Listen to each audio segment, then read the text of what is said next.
When Halloween turned to horror, 3 true stories that still haunt America. Halloween, a night of masks, laughter, and mischief. A time when the streets come alive with children's voices, glowing pumpkins, and the rustle of costumes in the dark.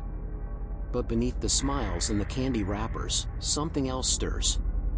Something that waits for the night when the world lowers its guard, when the line between pretend and real horror blurs. And for 3 families in America's history, Halloween would never mean candy and costumes again. It would mean blood, betrayal, and the kind of terror that doesn't end when the night is over. These are 3 true Halloween murders, real stories that prove sometimes the monsters aren't in masks, they're the people standing right beside you. 1. The Candy Man, Ronald Clark O'Bryan, Texas, 1974. It was Halloween night, 1974, in Pasadena, Texas. The air smelled of sugar and autumn leaves. Children ran from door to door, their laughter echoing down the streets. 8-year-old Timothy O'Bryan was one of them, dressed in costume, holding his father's hand, his candy bag already half full. His father, Ronald Clark O'Bryan, was the picture of a caring dad, walking with neighbors, helping the kids collect candy. But by midnight, everything changed. After returning home, Ronald let his children pick one last piece of candy before bed. Timothy chose a pixie sticks, a long tube of sugary powder. He poured it into his mouth, smiled for a moment, then suddenly began to gag. Within minutes, he was vomiting, trembling, screaming for his father. An hour later, Timothy O'Bryan was dead. The cause: cyanide poisoning. Police were horrified. At first, they thought someone had laced random Halloween candy. Parents across the state threw away their children's treats in panic. But investigators soon discovered something much darker. The poisoned pixie sticks had only come from one house, Ronald O'Bryan's. And the insurance companies confirmed it. He had recently taken out life insurance policies on his children worth over $60,000. He had planned everything: the trick-or-treat route, the candy, even the panic that would distract suspicion. He handed out poison candy to other kids, just to cover his tracks. They called him the Candy Man, the father who murdered his own son for money. He was executed in 1984, but his crime forever changed Halloween.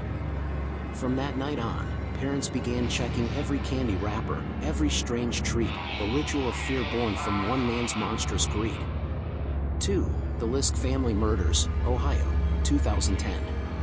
It was a quiet Halloween morning in Ottawa County, Ohio. The sun rose gently over the trees, and the Liske family home looked peaceful, but inside, something unspeakable had happened.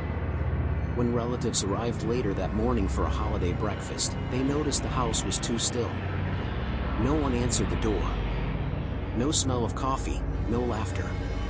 Just silence. When they entered, they found a nightmare. William B.J. Liske, 24 years old, had returned home in the early hours after a night of drinking. But what happened next defied reason. He took a hammer and brutally murdered his father, William Liske Sr., his stepmother, Susan, and his stepbrother, Derek, as they slept. No motive made sense. There were no signs of struggle, no warning, just blind, savage violence. When police found him hours later, BJ was calm.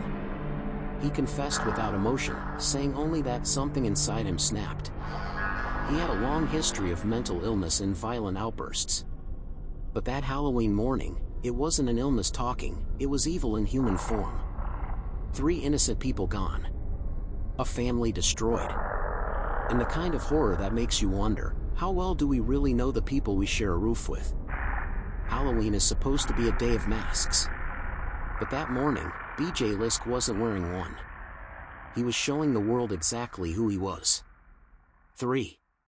The murder of Martha Moxley, Connecticut, 1975. Greenwich, Connecticut, Halloween night, 1975. The neighborhood was safe, wealthy, and quiet, the kind of place where parents didn't worry when their kids stayed out a little late. 15-year-old Martha Moxley spent the evening at a friend's house across the street. She laughed, flirted, and joined in harmless mischief with the boys next door, the Liske brothers, cousins to the famous Kennedy family. At 9:30 p.m., she said goodnight and began walking home. She never made it. The next morning, Martha's body was found beneath a large tree in her yard. She had been beaten to death with a golf club, later traced back to the Skakel household.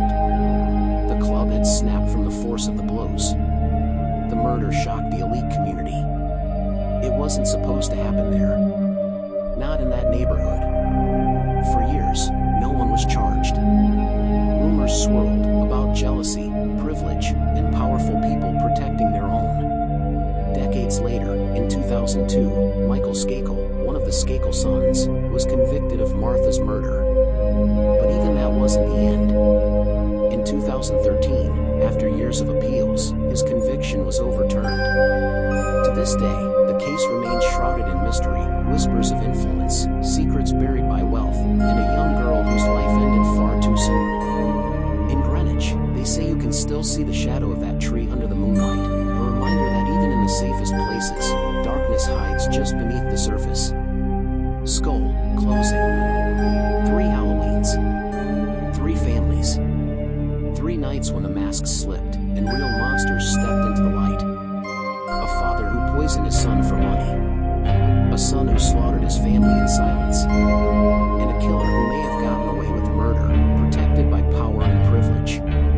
Every October, we decorate our homes with ghosts and ghouls, but the scariest stories aren't told in haunted houses, they're told in police reports. They live in quiet suburbs, in smiling faces, and people who look just like us. This Halloween, as you light your candles and hand out candy, remember, evil doesn't always knock.